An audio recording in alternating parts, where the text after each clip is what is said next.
Will it be necessary to repeat what we have been talking about in the last 4 gatherings here? Perhaps some of you have come for the first time here, or some of you may have not really listened at all. But some of you are here probably out of curiosity and an unfortunate reputation. But I think we should go over what we said the last few talks very briefly, and those who have heard it, please have the goodness to forgive what has already, if you hear what has already been said. We were saying not only this part of the world, but probably everywhere else, the human brain, the human conduct, the behavior, the morality and so on, must be salvaged. That is, to be saved, to be rescued. And people perhaps don't seem to care very much what is happening to them, both in their psychology, there, to the earth, to the air, to the sea, which is being polluted, which is being slowly being destroyed by human beings, by you, by the rest of us. And we hardly give any thought to it. And if we do, we join some kind of a little group to do something about it and get lost with the group's quarrels, with the group therapy and so on, so on, so on. But seeing that the salvage can only be made or brought about in the brain of the human beings themselves. The brain itself has to be rescued. The brain itself is losing its quality, its quickness, its perceptibility, its sensitivity, its capacity to think objectively, sanely, rationally, not according to any philosopher, however clever, or any particular political division, right, left, right, center. Nor can the politicians solve this problem, nor the scientists,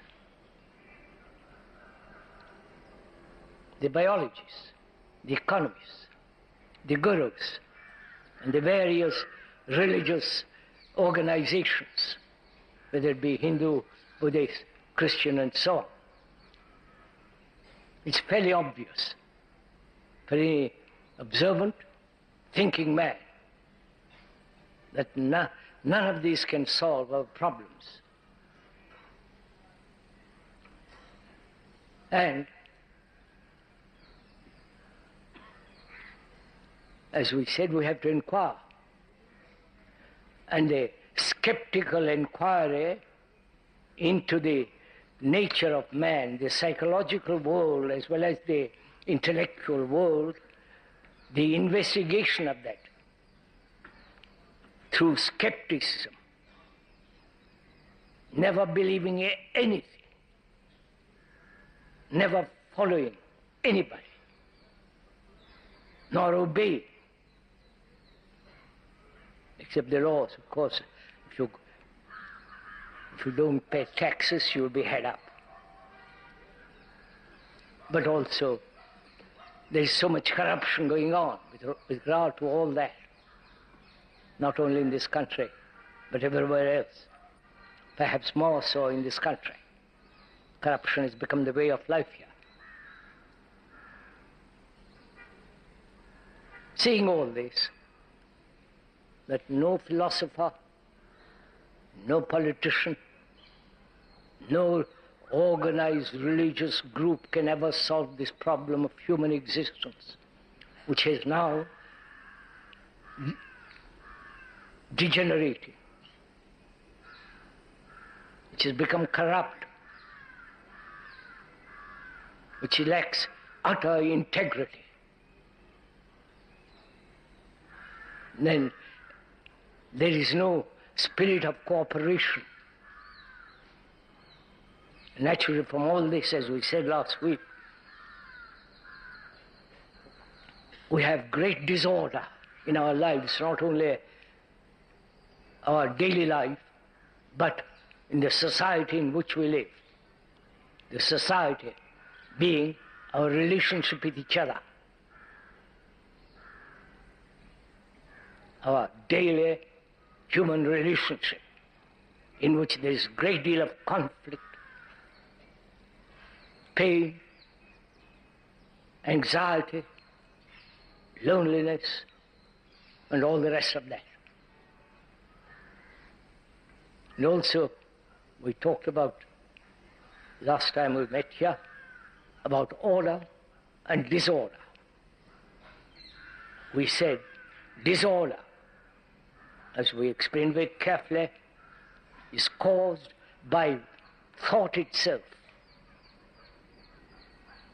Thought is the origin of this disorder in which we live. Disorder that exists between nations, that nations invented, thought out by thought, the division between religions, the division between political parties, the division that exists among the scientists who are competing with each other, jealous, more money, more Nobel Prizes. All this indicates a great deal of disorder. It's finally war. So in observing all this, we inquired, what is the cause of all this? Why man, after so many millions of years, has come down to the lowest point in his existence? Why?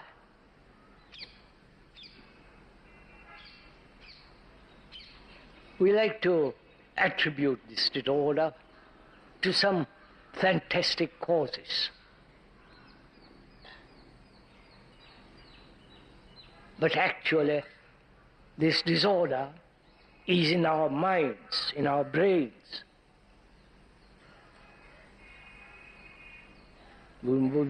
Perhaps we would not like to admit that. Our consciousness is in disorder. It is in confusion. Disorder is where there is conflict within oneself and outwardly.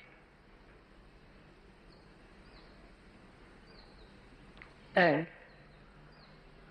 we also said, and we'll continue with what we're going to talk about this afternoon, that knowledge which we have acquired through experience of millions and millions of years, that knowledge as memory stored up in the brain,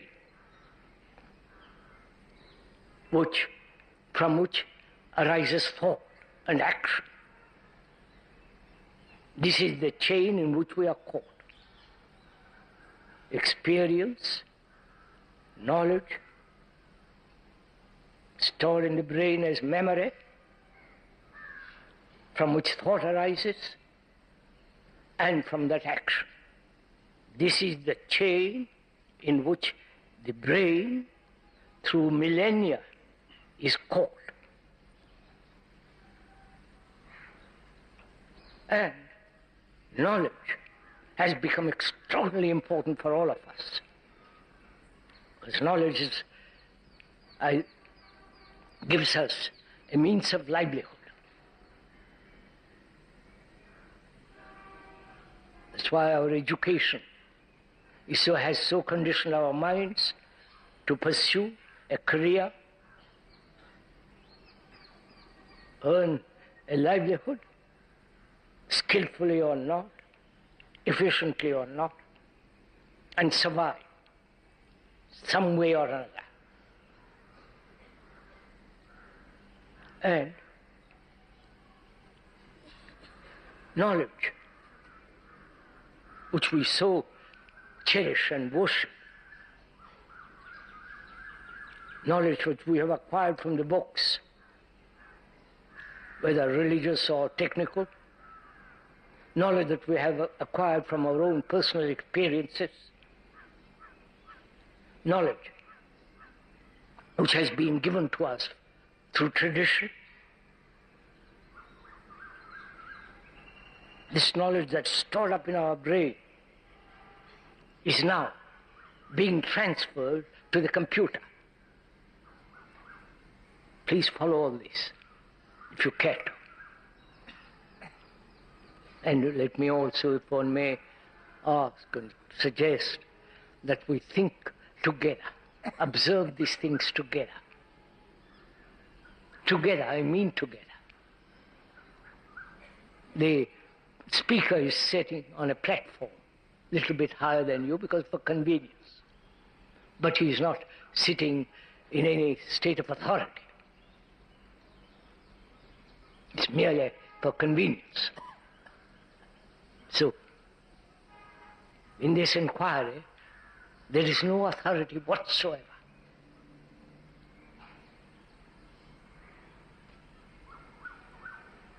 We are together exploring into the cause of this present confusion, why man is declining so rapidly, morally, even physically, and intellectually. And of course, in all this there is no love.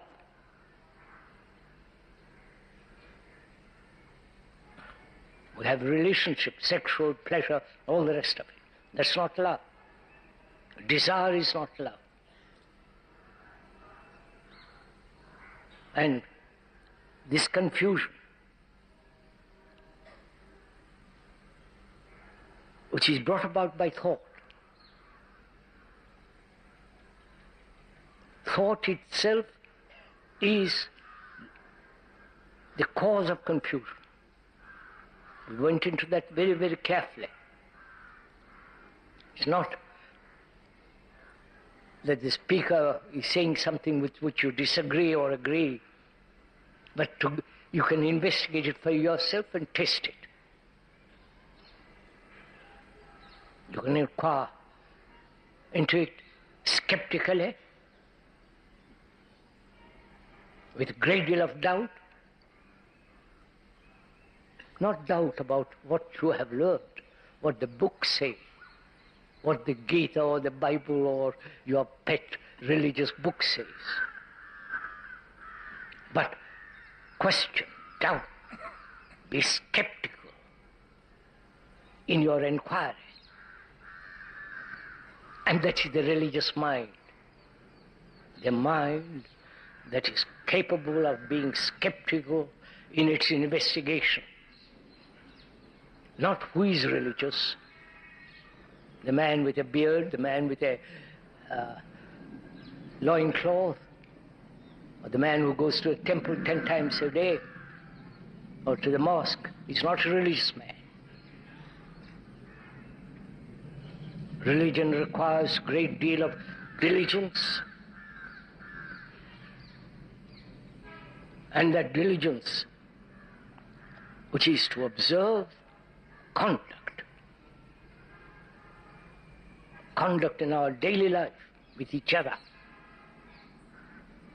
which has nothing whatever to do with any philosophy, with any religion.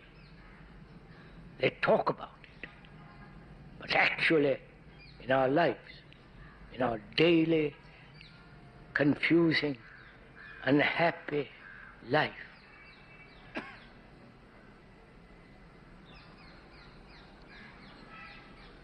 we are investigating that, not some theory, belief, ideals, or what some book says. So together we are going this evening, as all the previous evenings, together, walk the same path, same road, take the same journey, so that we understand communication is necessary through words.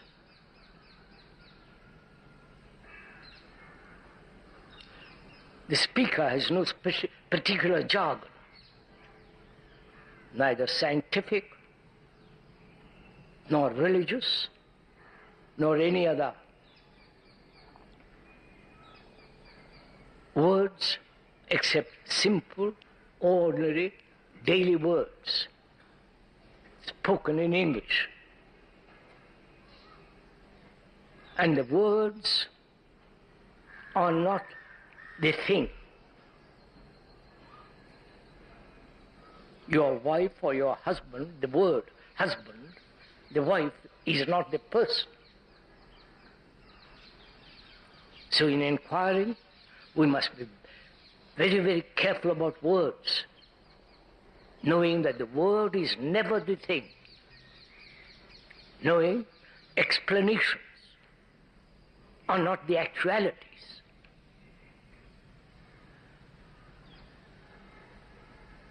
So as our mind, brain, is caught in verbal structure, because to us words means great deal.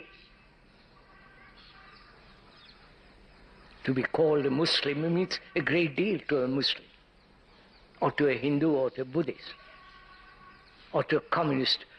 If you call him a fascist, he will be very, very upset. But the communist is a fascist. So one must be extremely alert that in investigation we are not investigating the words, or in the process of examination there is no abstraction as an idea, but actual observation, what's going on. So that our mind, our brain is active, not sluggish, with words, with conclusions, with beliefs. So together we are going to the whole question, why knowledge, intellectual, knowledge through experience,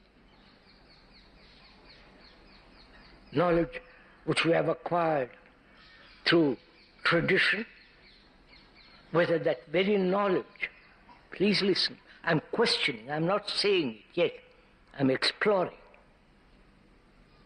whether that knowledge itself is not the cause of this immense confusion.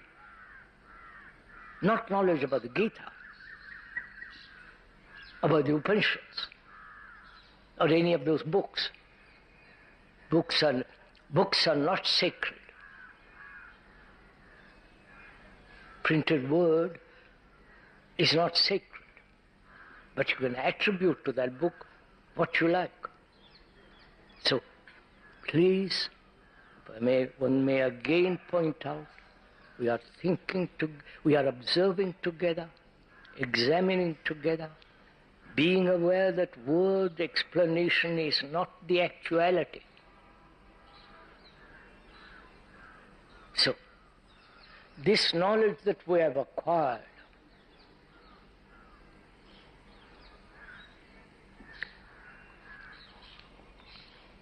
through education, through experience,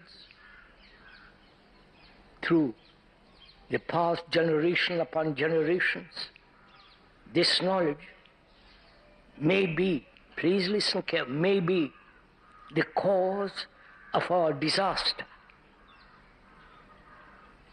Because we are burdened with the past. Knowledge is always the past. And that knowledge, being the past, is incomplete. And that knowledge being incomplete, and action then being incomplete, that action must inevitably create confusion, fragmentation. Where there is fragmentation, there must be not only conflict but confusion, like nations fragmented, like religious groups fragmented, beliefs divide man, ideals divide man. All these are fragmentations, and therefore there must inevitably be conflict, and therefore confusion. So we are inquiring together whether knowledge is not the cause, which is thought. Thought is not the cause of this tremendous decay of man. Thought, as we said, has created extraordinary things. The whole technological world.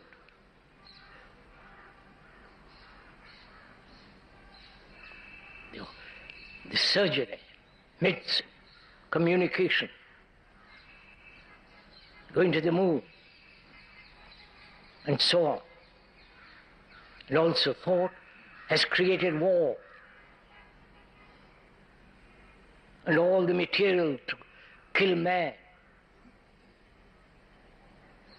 Thought has also written marvelous poems. I was just reading Keats' Ode to the Nightingale. Marvelous poem. But it is put into verse by thought. The pictures, the architecture, the temples, and what is inside the temples, inside the churches, all created by thought. So thought in the world, in the physical world, at certain areas, has brought benefit to man. At other areas, destroying man. That is knowledge.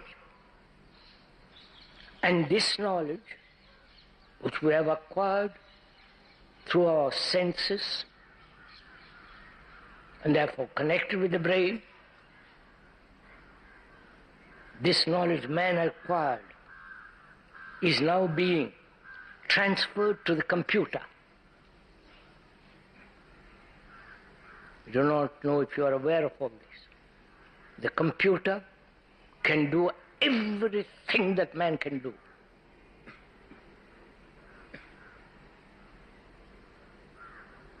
It can learn. It has been programmed as our brain is programmed to be a Catholic, to be a Protestant, to be a Hindu, to be a Buddhist. You understand all this? Of course, if you pay, your brain is programmed. Whether you like it or not, you have to observe it. Otherwise, you won't call yourself Hindu or a communist. Your brain has been cultivated through time, and through that, and time, which is the acquisition of experience, knowledge, and so on, that brain has been programmed has been conditioned to respond according to certain reactions. This is inevitable. That brain is now being given over to the computer. Please realize this. The computer is becoming your brain, the human brain.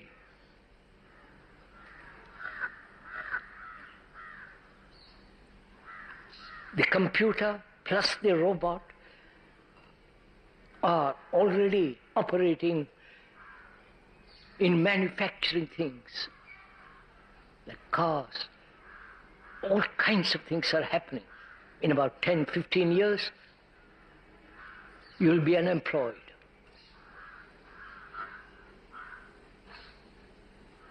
You have to face all this. Society is going to be turned upside down.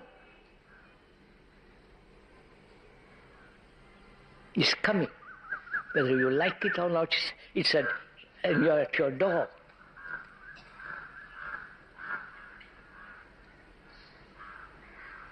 Do you understand the seriousness of all this?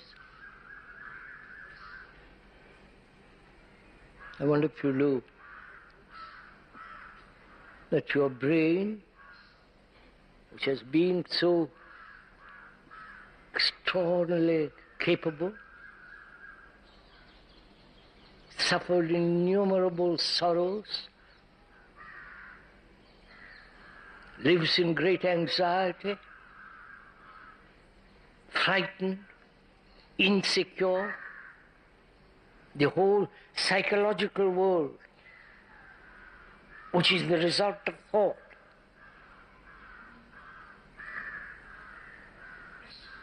That thought, with all its knowledge, is being transferred to the computer and the robot. So man, then what is he? Do you understand my question? If the computer can do everything that you can, your brain can, which is it can learn, it can correct itself, it can foresee what much more than human beings can. Its responses are instantaneous because it's programmed that way. Then, what is man? You understand all this? The computer say, I believe in God. Oh, you people laugh. You don't see this seriousness of all this happening to all of us. The computer can compose a poem.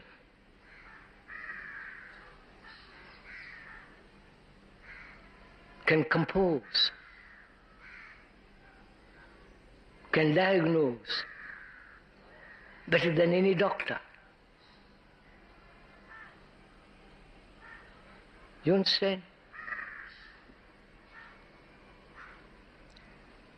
And then one asks, what is man?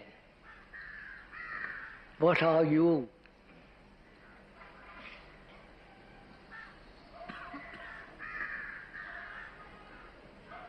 If the machine can do everything even better than you, what are you?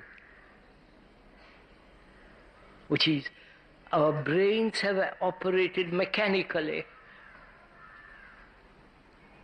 right? It believes, it doesn't believe. It creates its own gods, its own philosophies. The computer can create a philosophy better than any philosopher.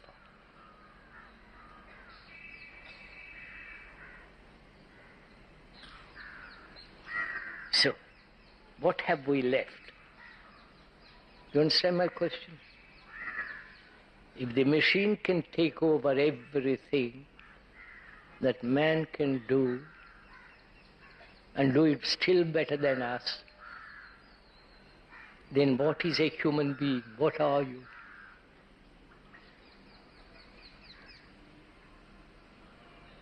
your belief in God, the machine has a belief in God. It'll do rituals better than you can do. It can invent theories better than any philosopher. Do you understand all this?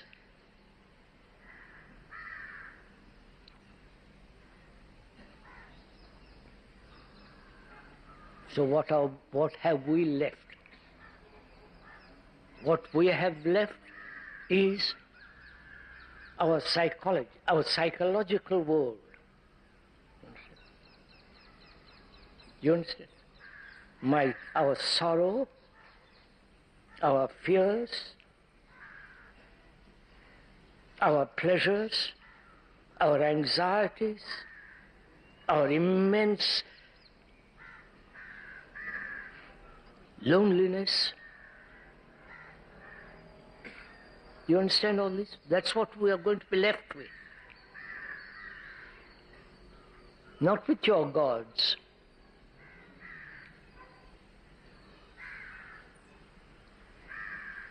The gods have been invented by man, by thought. You have shaped gods according to your desires, your fears. So computers can do all that. So what we are going to be left with is time.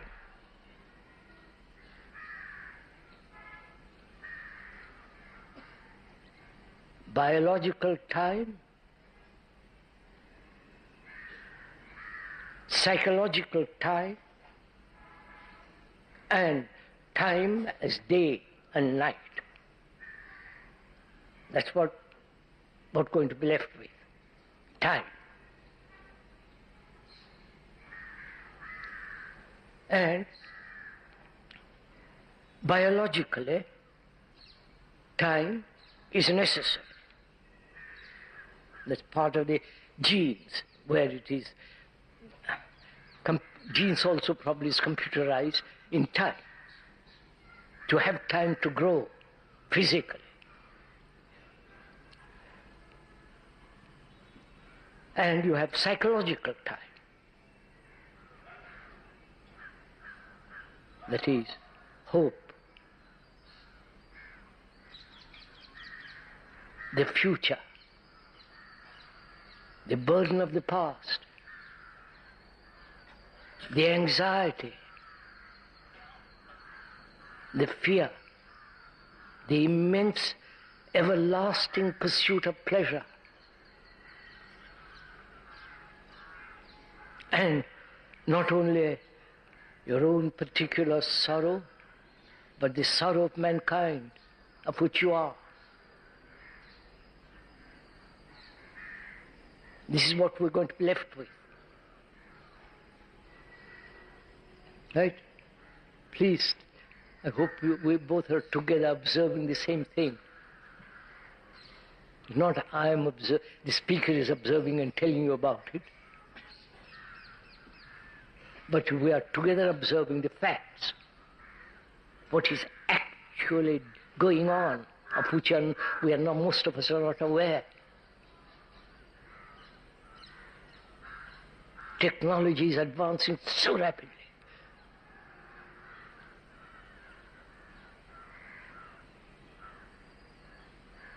And everything that we human beings are doing now, going to the office from 9 to 5 or for the next 50 years, and the education that's being given to students, you understand? All that's going to be taken over. For God's sake, realize.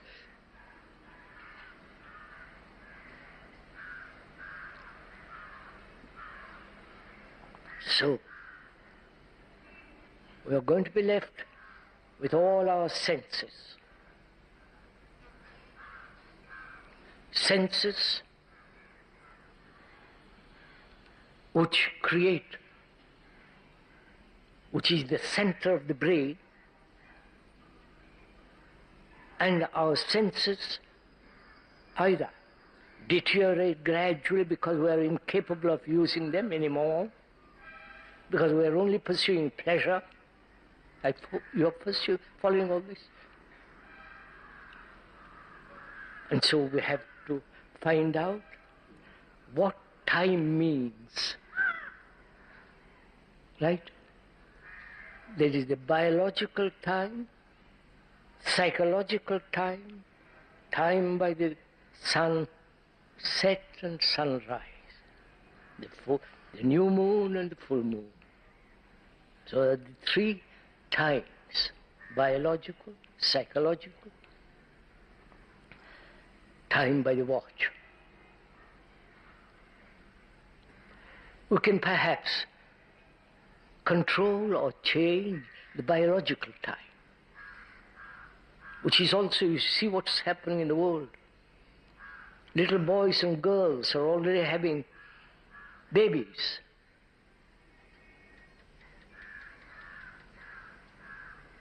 Deformed, because their wombs are small. I don't know what you're all doing. This is happening, sirs.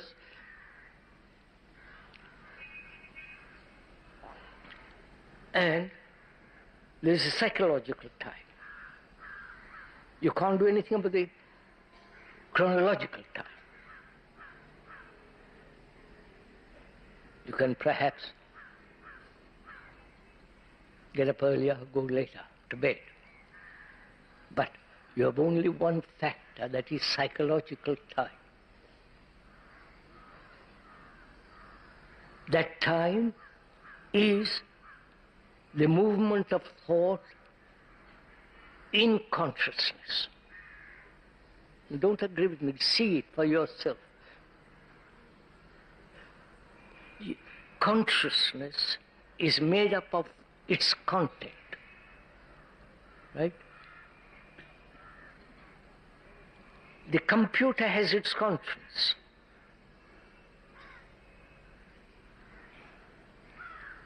Because it's programmed to think this way, that way, answer rapidly and so on, which is what our consciousness is. I wonder if you see all the implications of it. Our consciousness, which is the accumulated beliefs, the accumulated confusions, the accumulated problems, the beliefs, the superstitions, the fears, the nationalities, the ideals, being left, politically left, center, right, all that is our consciousness, which is the computer is.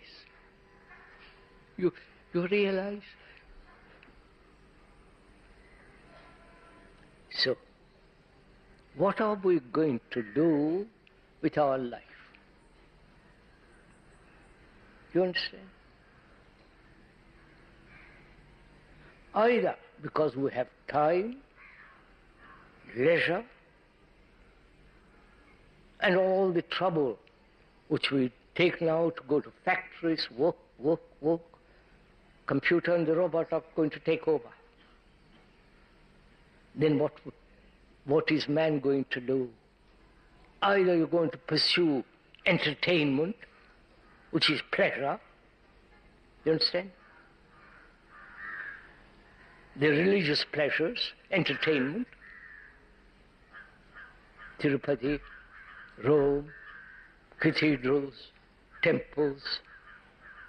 Either you enter into the whole area of entertainment, and perhaps that's what's going to happen. Because we have lived on entertainment. Entertainment from books.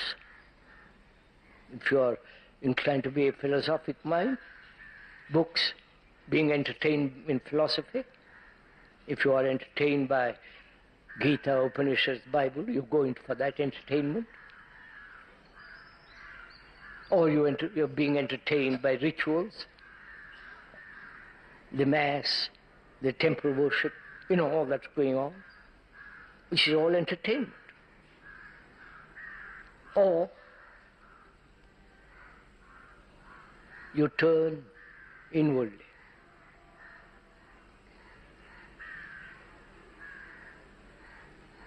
You understand? That's the only things we have left. Entertainment or deep inquiry into oneself.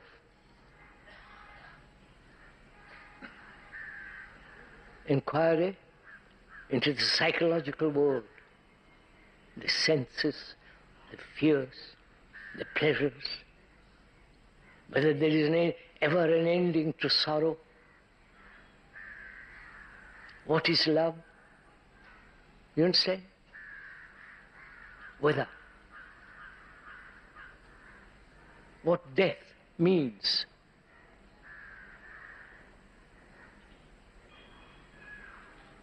Because the computer will say, I believe in hereafter.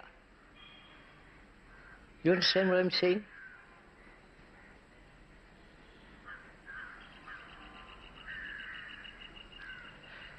So together, let's go inward. You understand what I'm saying? Let us together examine whether there is an ending to fear, whether there is an ending to insecurity,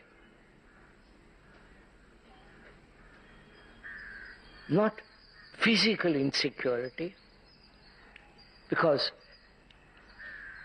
the computer may change the whole structure of society, as it's happening already.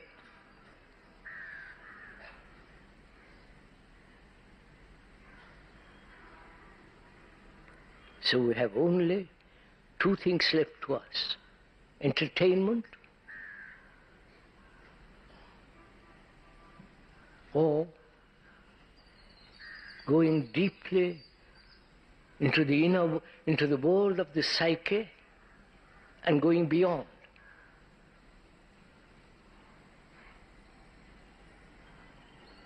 The scientists are also becoming entertainers.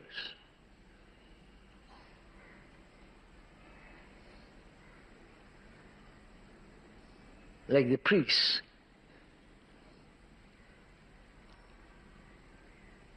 So you cannot possibly depend on scientists to salvage our inward state, nor the psychologist, nor the priest. There is nobody that can help us except our own observation. Which doesn't mean that we become more and more selfish.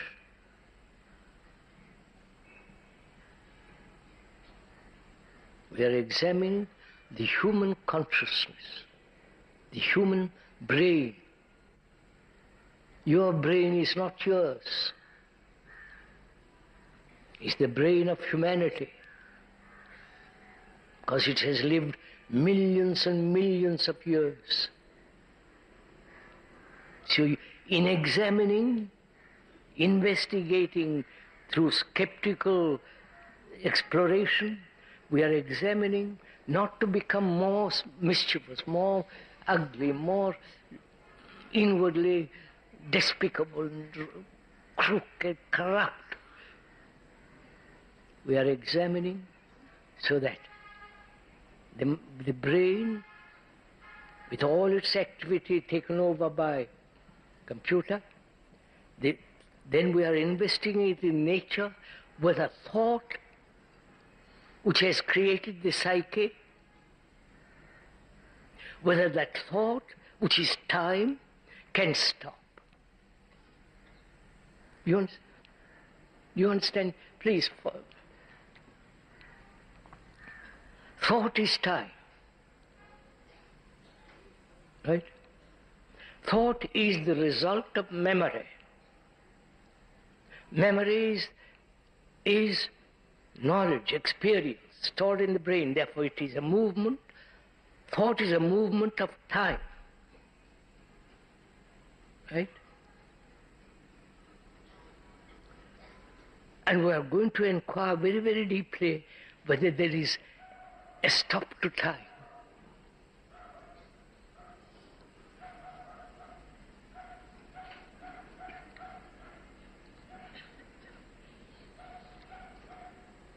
First of all, to observe.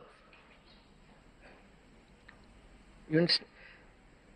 To observe what is going on inwardly, which is the result of senses, the various senses centered in the brain. Otherwise, you wouldn't react. So the center of the brain is the accumulation of the senses, from which thought arises. And thought has created the me and the you. Thought has created the individual. But thought itself being fragmented, right? Because knowledge can never be complete. That thought has invented the individual, and so the individual is incomplete. And there is no individual. Because your brain is the brain of humanity. Your brain has evolved through millions and millions of years. Therefore, you are not an individual.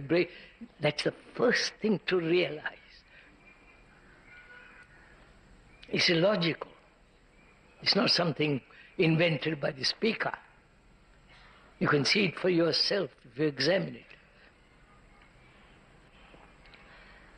So the idea that investigating this psyche, you are becoming more and more selfish, or you're going to be saved. This is not an individual salvation. It's the salvation of the human being, not you, Mr. Smith, or Mr. Rao, or Mr. whatever your name is, sorry, including myself.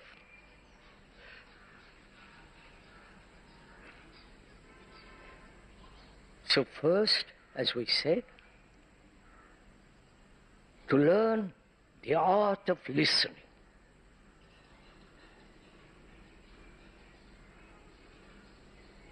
Listening to yourself,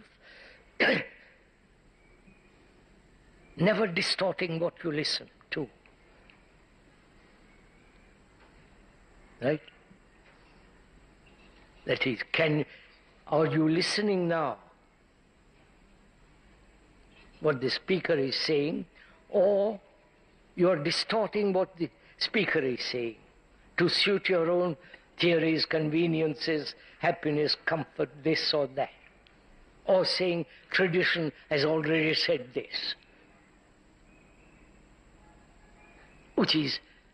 Which indicates that you're not listening. So first thing is to learn the art of listening. Not only to the speaker, which is unimportant, but listening to your wife, listening to your son, listening to your husband.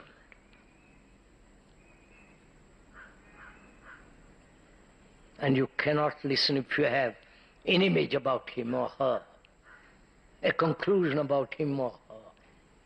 That will prevent you from listening. Right? Do it, sir. If you listen that way, your brain becomes extraordinarily sensitive, alert, active, which is not now.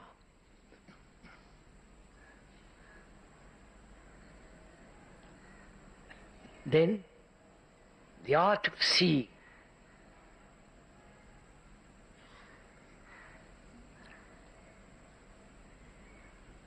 The seeing without the word. You understand? To see something like a flower and not name it. Because the word prevents you from seeing. You understand what? Come on, move, sir. That means the seeing implies not bringing previous memory in perception. Right? Then you don't see.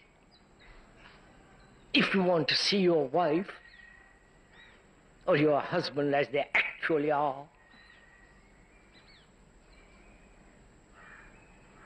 do you want to see your wife or your husband actually? Without the image you have created about her or him? If you want to look, observe, see your wife, not the physical form, not the pleasure you have derived through sex, through intimacy, through comfort and all that, but to see her or him as it is purely. That's an art. Either you give, please listen, either you give time to learn the art,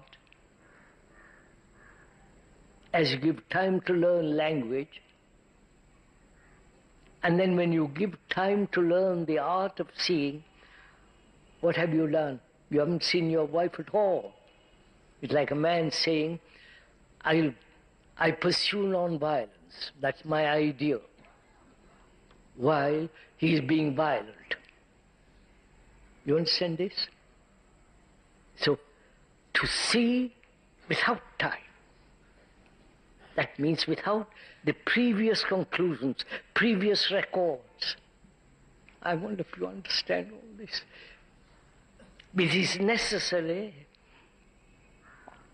if you want to look into yourself, if you want to observe the whole psychological world of which you are, in which there is no guide. There is no priest, there is no psychologist, there is no psychotherapist. You are watching yourself. So you have to learn the art of listening to yourself. Do you see what it does?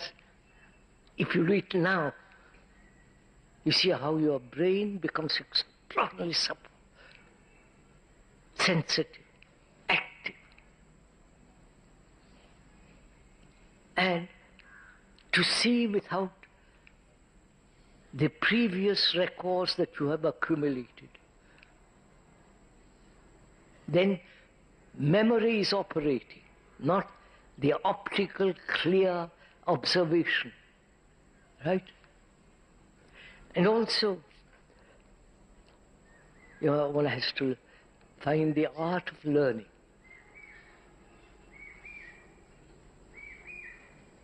Learning, as we know it now, is merely accumulating knowledge, which is mechanical. You learn to speak a language, English, French, or Tamil, whatever the language is, and you accumulate it and then speak. That's our brain is used to that, which is time. Right? Is there a learning without time? You don't, which is seen instantly. That is, look.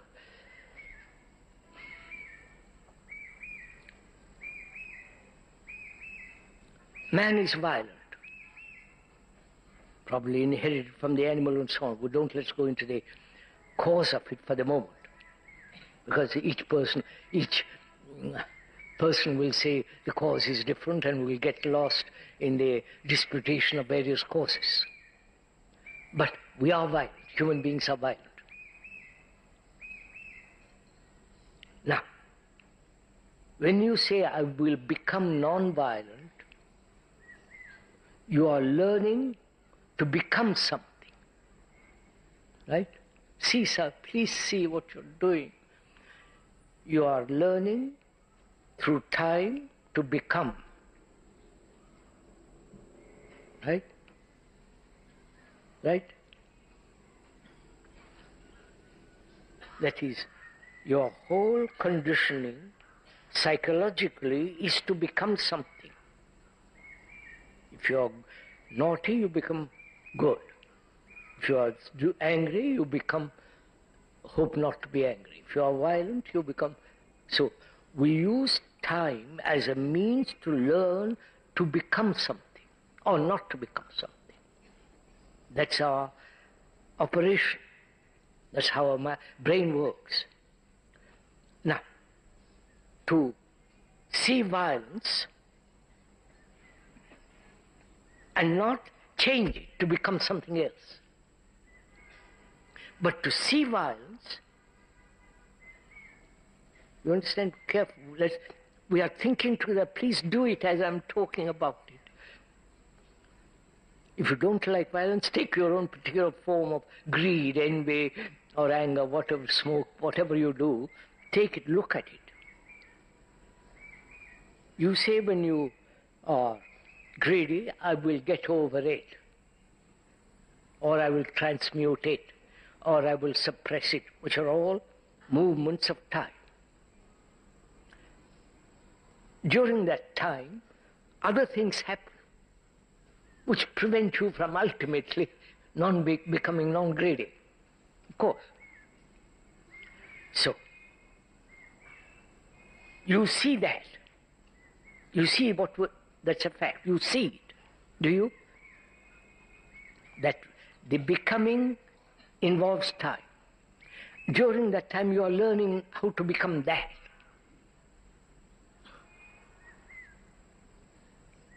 Which is you are being computerized or programmed to become that. I wonder if you see that.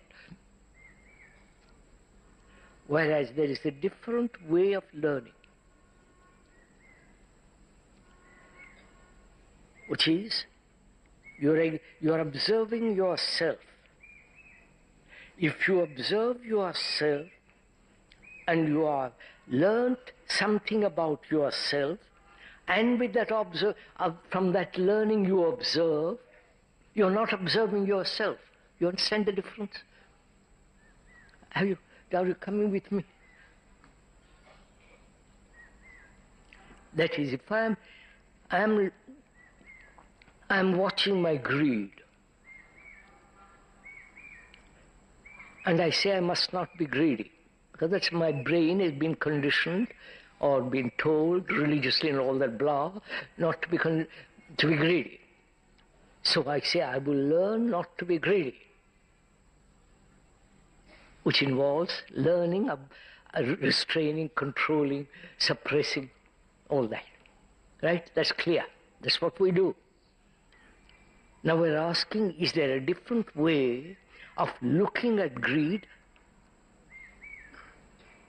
The meaning of the word greed may create greed, or is there a division between the word and the fact? You're following all this? So I'm watching what is greed, and the brain is not going to be caught in the old system of becoming, but seeing it as it is and ending it instantly. Do you understand? Not going through the other process, but ending that which is observed immediately. See what happens. Look, I must take this if you want to go into very deeply, it's extraordinarily clear it becomes. Our brains have problems, right? Sexual problems, relation problems, money problems, many problems. Our brains are filled with problems. Whether there is God, whether there is no God, what to believe, not to believe, and so on, so on, so on. Now, every problem, new problem arises, you try to solve it with all the problems that you have already. So you never solve problems, except technologically. Please understand this. Technological brain can solve problems. But our brains are psychologically so full of problems, any new problem becomes another problem to be added to the old problem. So, you understand, there is never an ending to problems. I don't know if you have realized all this. Or am I just pointing out to you? You are not learning from the speaker anything. Please realize this. Nothing. You are learning from your own observation. Therefore you are a dignified human being, not depending on anybody. So when you are observing yourself, when greed arises, to look for the cause is very simple, right? Desire, which we talked about the other day. To see greed and end it. So that your brain is not caught in time. You get it what I'm saying? Do it, sir. As you're sitting now, you have your own particular little problem. Look at it. Don't try to verbalize it. Don't try to run away from it. But just look at it. Stay with it.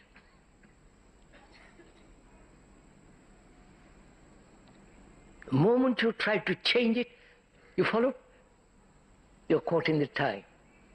But if you stay with it quietly without any movement of thought, you will see it is not.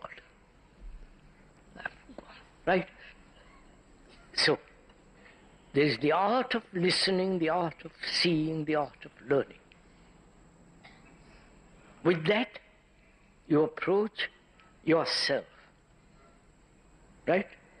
You approach yourself, which is the whole psychological world. Because the computer has taken over everything you have. So you are watching yourself, which is watching the human consciousness, watching the human psyche. It's not your psyche. Because wherever you go in the world, doesn't matter where, human beings are suffering. Right? Human beings have fear. Human beings are pursuing pleasure. Human beings are afraid of death. Human beings have no love. Right? So it's a common factor. Your psyche is the common factor. So you are the whole of humanity. You understand, sir? I know this is something probably new to you, therefore you're rebelling and resisting it. But if you just listen to it, you will see that's a fact for yourself. You may have a different name, different color, different stature, different manners, but deep down, psychologically, you're like the rest of mankind. Mankind that's lonely. Mankind that is frightened. Mankind that is longing to escape from itself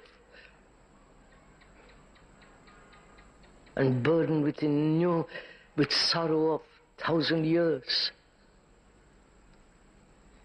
You are that. So you are the representative, you are the rest of mankind. You are mankind. So when we investigate, we are investigating not your particular little me, which is part also, but investigate into the whole psyche of man. Therefore there is nothing selfish. There is nothing to be saved. This is not a religion. We are not talking about a religion of salvation. We are talking about the ending of fear. Fear is the result of thought. Right? Fear is the result of time. Fear of the past, fear of the future. Actual fear has no time. Only when thought says, I am afraid. I wonder if you understand this. When the moment of fear, thought is absent. Right? It's only a sensory responses, right? Centered in the brain, and thought says, I am afraid. I don't do it. You understand this? I'm afraid of losing my job. I'm afraid of losing my wife. I'm jealous because my wife, etc., etc. All that is the movement of thought. As pleasure is the movement of thought. Sexual pleasure. The picture, the image, all that. And also the various types of pleasure. Pleasure of having more money. Pleasure of power. Right? Pleasure of possession. Pleasure in attachment. With a wife, to a child, to a building, to an idea. And that attachment is corruption. Yes, sir. Attachment is corruption. Obviously, if you're attached to your wife, you're attached because for various reasons, very simple. Physical pleasure, psychological pleasure, and the comfort you derive or whatever it is, you are attached. Without her, you feel lost, lonely. Therefore, you are attached. So, from that attachment arises jealousy, anxiety, fear of losing, and so on. So, where there is attachment of any kind, there must be corruption.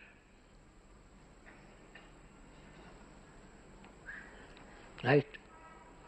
So, do you see it? The truth of it? Do you see the fact of it? Then end it. But if you say, I'll think about it, I will learn about it, why should I not be attached? You know, all the rest, back and forth. Then you're back into the old system, right? Where time binds you. I wonder if you understand this. Our brains have become slaves to time. But if you see that, you can end time, which is ending thought.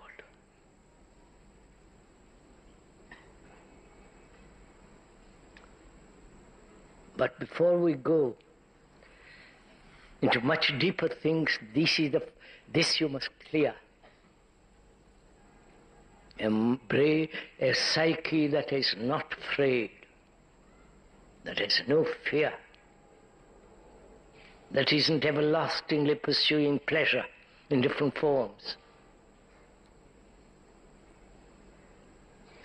Possession, power, siddhis, becoming an ascetic, controlling oneself, all the various forms of pleasure.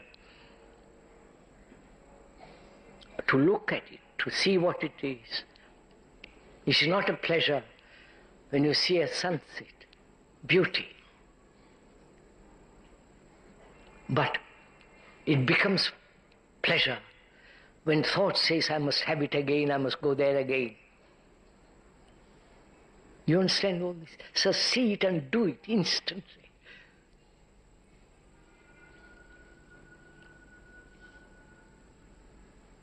Then we have to go into the also into a very complex problem of sorrow.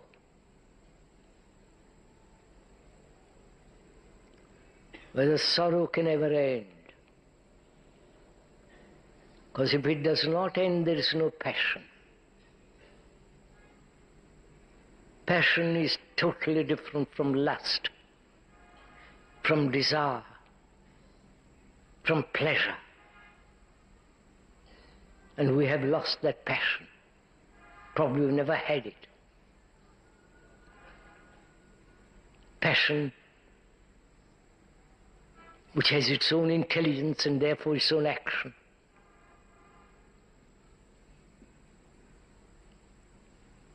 But you cannot find that passion cannot come into being if you have not understood or ended sorrow.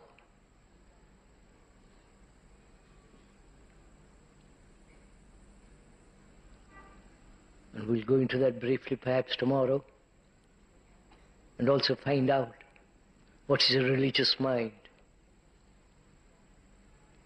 It's only the religious mind that creates a new culture. Not machines, not the politician, not the economists, not the scientists or the gurus.